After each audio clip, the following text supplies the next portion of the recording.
Et c'est parti, je vous ai trouvé plein de mini-jeux pour vous entraîner en CSS, en JS, avec Git, TypeScript, les regex, etc., etc.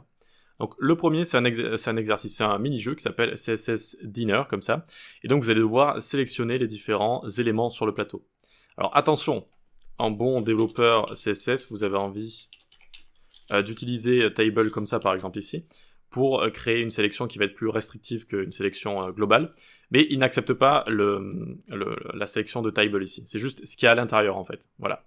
Donc je vous dis ça comme ça, vous n'allez pas tomber sur cette erreur. Si vous appuyez sur Entrée ici, tac, ça va vous mettre une petite erreur, mais plate, ça va passer comme ça. Ok. Et donc ensuite, vous avez juste à sélectionner tous les éléments. Donc là, c'était bento. Ensuite, on a hashtag fancy, etc., etc. Plate, apple.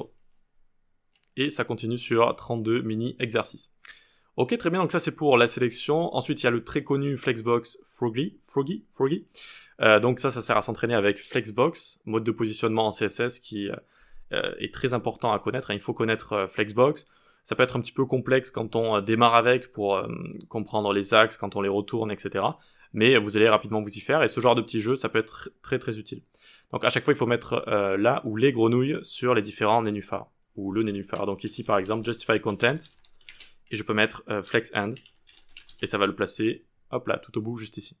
D'accord ? Et ensuite, vous avez plein de niveaux comme ça. Donc ça s'est décliné en plein de jeux. J'ai découvert aussi Flexbox Defense, juste ici. Donc même combat, mais là, vous devez placer des petites tourelles. Et ensuite, vous allez avoir des ennemis qui apparaissent. Et si vous les avez bien placés, eh bien, vous allez pouvoir passer les différents niveaux. Ok pour ça, très bien. Dans la même veine, vous avez Grid Garden, donc pour CSS Grid. Donc pareil, c'est un mode de positionnement qui peut faire encore plus peur que Flexbox, vu que il y a plein de propriétés, des propriétés raccourcies, des valeurs un petit peu étranges parfois, et donc ça peut être dur à comprendre. Par exemple ici, si j'ai envie de le placer, j'utilise Grid Area, et donc mes carottes ici, elles sont de la première ligne de rangée à la seconde ligne de rangée, donc première ligne de rangée, et de la troisième ligne de colonne à la quatrième ligne de colonne.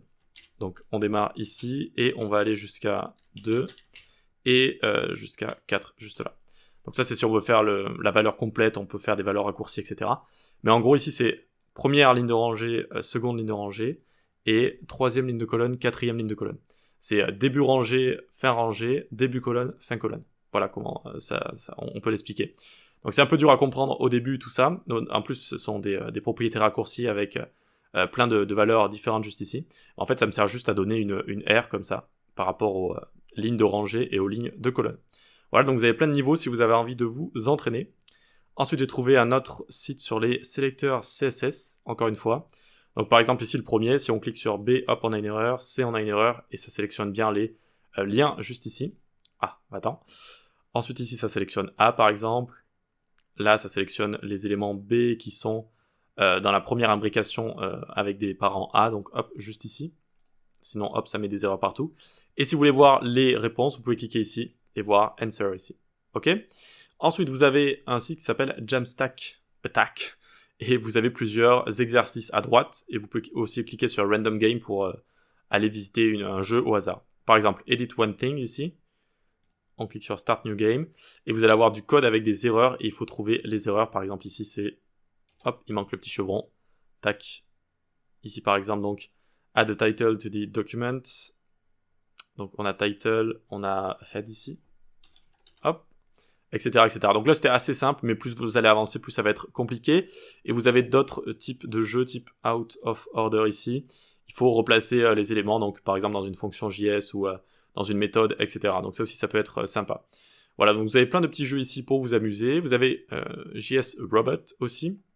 Donc ça c'est une sorte de mini-jeu d'arcade. Vous allez avoir un script, une console, des instructions, et vous allez pouvoir faire avancer le robot, vous allez pouvoir le faire sauter, tirer, etc., etc. Donc, par exemple, pour finir le premier niveau, vous devez recopier ceci, le mettre dans la fonction loop, donc dans la boucle, et donc vous faites robot.action est égal un objet avec le type move, et ça va bouger de 40 par 40 juste ici. Donc hop, je clique sur run, et voilà, ça va faire tourner une boucle si vous voulez, qui va faire avancer le robot. Et vous avez plein de niveaux comme ça, ensuite vous allez pouvoir le faire sauter, bouger, tirer, etc., etc. Donc là, normalement, ça va le terminer juste ici. Tac, next level, etc., etc. Ok, super. Alors ensuite, qu'est-ce qui peut poser problème ? C'est les expressions régulières ou expressions rationnelles. Ça peut être assez complexe. Donc là, par exemple, on a un site avec plein de petits exercices. Il faut passer à chaque fois les différents tests. Donc là, par exemple, on pourrait faire une liste avec des lettres en minuscules, donc A, Z. Et hop, et on peut continuer. Et là, ça continue donc avec des chiffres, etc., etc. Donc là, on a plein de petits jeux comme ça. Très bien. Dans la même veine, on a Regex Learn ici. Donc je clique, je vais sur Regex 101 par exemple. Donc là, c'est le début. Il vous demande juste de taper OK comme ça. Ensuite, il vous montre un regex tout fait un petit peu complexe juste ici pour vous montrer un petit peu, pour vous expliquer. Et à partir du 3e niveau, normalement, c'est à vous de jouer à partir de là. D'accord? Donc ils vous disent par exemple que si on utilise curious juste là, eh bien ça va match, ça va correspondre au mot curious. Et puis on peut continuer. Donc le dot, c'est le any character, ça va vraiment tout sélectionner. Tac, comme on a juste là, etc., etc. Donc ça c'est pour les regex. Ok, donc ensuite j'ai même trouvé des exercices TypeScript. Donc si vous voulez vous entraîner avec TypeScript, vous pouvez aller sur ce site. Je vous le mets aussi en description. Donc là il fallait écrire une interface. Donc je l'ai écrite à côté, tac, juste ici. Et ensuite on devait la référencer là et là. Et c'est bon, on passe le premier exercice. Voilà, création d'une interface, next exercise. Et ça continue donc si vous avez envie de vous entraîner avec TypeScript. Ensuite ici, donc on a un site pour des animations. Donc vous allez devoir vous entraîner avec des animations. Donc par exemple, la première, vous avez juste à décocher les commentaires et elle va se lancer normalement. Tac. Et vous allez voir l'animation se lancer, vous allez pouvoir passer à la suite. Donc à chaque fois, ce qu'il faut faire, c'est bien lire l'énoncé juste là. Et notamment ce que vous devez faire juste ici. Voilà. Vous avez les goals ici, donc ce que vous devez faire. Par exemple, transform, rotate 90 degrés, etc., etc. Et donc ça va vous débloquer les différents exercices. Donc ça c'est pour s'entraîner avec les animations. Ensuite donc on a CSS Battle ici, qui est très connu. Alors moi je trouve l'interface un peu anxiogène ici, il y a vraiment énormément de choses, il y a des boutons, il y a des liens, etc. Le but en fait c'est de choose une battle ici, donc par exemple avec du The Index. Et vous avez différents exercices, différents défis, vous cliquez dessus. Le but c'est de reproduire fidèlement ce que vous voyez ici, à droite, avec le moins de code possible. D'accord? Donc le moins de CSS possible pour refaire cette guitare par exemple. Et donc là vous avez ce que vous avez codé. Donc là vous voyez vous avez juste une hauteur, une largeur et un carré. Et vous avez ce petit slider si vous passez la souris pour bien vous comparer en fait par rapport à ce que vous devez faire.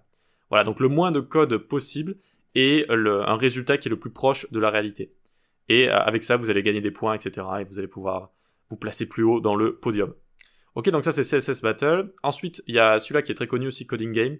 Donc ce sont des exercices, des défis. Alors ici par exemple, j'ai juste cliqué sur commencer mais sans créer un compte. Et vous allez coder en fait. Et quand le code va s'exécuter, vous allez avoir une bonne visualisation graphique avec des animations, etc. Comme dans des mini-jeux. Et donc c'est plus excitant que de coder juste du code avec par exemple un terminal, etc. C'est-à-dire que directement ce que vous allez coder, vous allez le voir en action dans un mini-jeu. Voilà. Donc là vous avez le tutoriel de base. Vous choisissez votre langage, par exemple TypeScript, JavaScript, Java, etc. Et là ils vous disent de copier-coller ça, de le rajouter ici. Ok. On lance le test. Et vous voyez donc le code s'exécute et ça tue tous les ennemis par exemple juste ici. Voilà, donc ça peut être un petit peu plus motivant de s'entraîner avec ce genre d'outils, ce genre de site, qu'avec juste du code dans un terminal. Si vous préférez le code juste dans un terminal, vous avez Code Wars ici. Donc c'est un site pour résoudre des algorithmes, tout simplement dans énormément de langages différents. Donc par exemple, je clique sur Start Coding ici. Je choisis un langage, JavaScript. Et donc il me demande de retourner ici, il manque le return, donc je submit. Ça va passer différents tests, et donc en fonction de ça, je vais pouvoir passer à des exercices suivants, etc. Donc Code Wars, c'est génial si vous voulez vous entraîner avec des algos, voilà, mais sans la partie visuelle de Coding Game. Du coup, c'est vraiment de l'algo, un retour dans une console, dans un terminal, ce genre de choses. Et puis j'ai même trouvé un type d'exercice, un type de jeu comme ça sur Git. Donc vous allez pouvoir vous entraîner à commit, à créer des branches, checkout, etc., etc. Donc avec Git. Donc là, j'ai cliqué sur les différentes choses à faire. Donc par exemple, je clique sur le premier exercice que j'ai juste ici. Je vais devoir faire un commit. Tac. Donc je vais devoir faire un git commit qui va me rajouter un nouveau commit. Et vous avez une visualisation ici qui vous permet de mieux comprendre en fait ce qui se passe quand vous créez des branches, quand vous allez fusionner, etc., etc. Ok ? Donc ça aussi, ça peut être sympa. Je vous le mets en description si vous avez envie de vous entraîner avec Git. Et voilà pour tous ces exercices du front, des compétences comme des expressions régulières, TypeScript, Git, vraiment on a vu plein de choses aujourd'hui, donc vous avez de quoi faire si vous avez envie de vous entraîner de manière un petit peu plus fun que ce que vous avez l'habitude de faire. Voilà, génial. Rendez-vous sur le Discord pour parler développement web, UI, UX. Rendez-vous sur la newsletter et sur les plateformes d'e-learning pour suivre mes cours. On se dit à la prochaine.